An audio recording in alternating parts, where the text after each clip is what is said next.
இங்க என்னன்னா 5% அதிகரிக்கிறது 5% குறைகிறதுன்னு சொல்லிட்டாங்க. இந்த சதவீதம் அதிகரிக்கிறதும் குறைகிறதும் ஒரே நம்பர். இப்படி வந்தா நம்ம டைரக்டா என்ன பண்ணோம் அப்படின்னா 5 ஸ்கொயர் 100 இதான் கான்செப்ட். இதுல என்னன்னு பாத்தீங்கன்னா இது உங்களுக்கு என்ன வரும் 25/100 என்ன பண்ணுவோம் 0.25 எழுதுவோம்.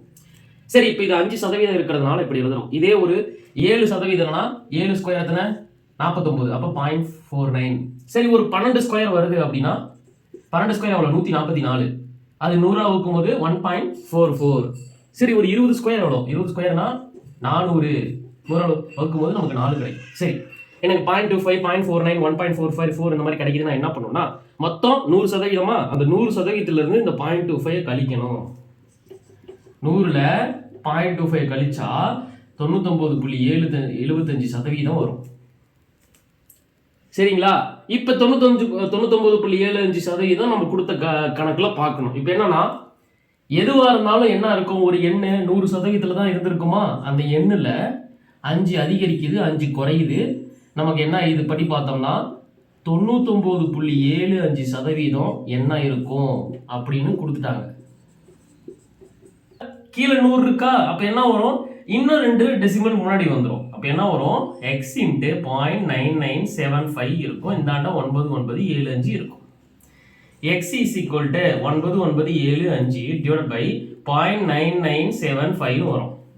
அப்ப x என்ன வரும் அடிச்சோம்னா 10000 10,000 வரும்.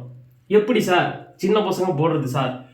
இப்ப 4 நம்பருக்கு முன்னாடி டெசிமல் இருக்கா அப்ப 10,000. ஒருவேளை 9.975 இருக்கு இதை வகுக்கும் போது 9.975 இருக்குன்னு வைங்களேன் என்ன வரும் ஒரு சைபர் கட்டாயிரம்.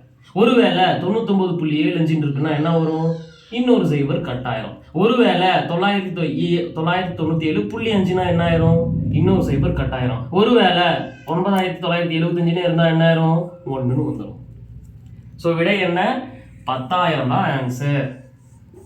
சரிங்க சார் எனக்கு இந்த மொத்த ஞாபகமே வரல. அப்ப என்ன பண்றது நம்மளுடைய ஜெனரல் கான்செப்ட் நம்ம என்ன பண்ணுவோம் 100% இருக்கிற நம்பர் நமக்கு என்னன்னு தெரியாது.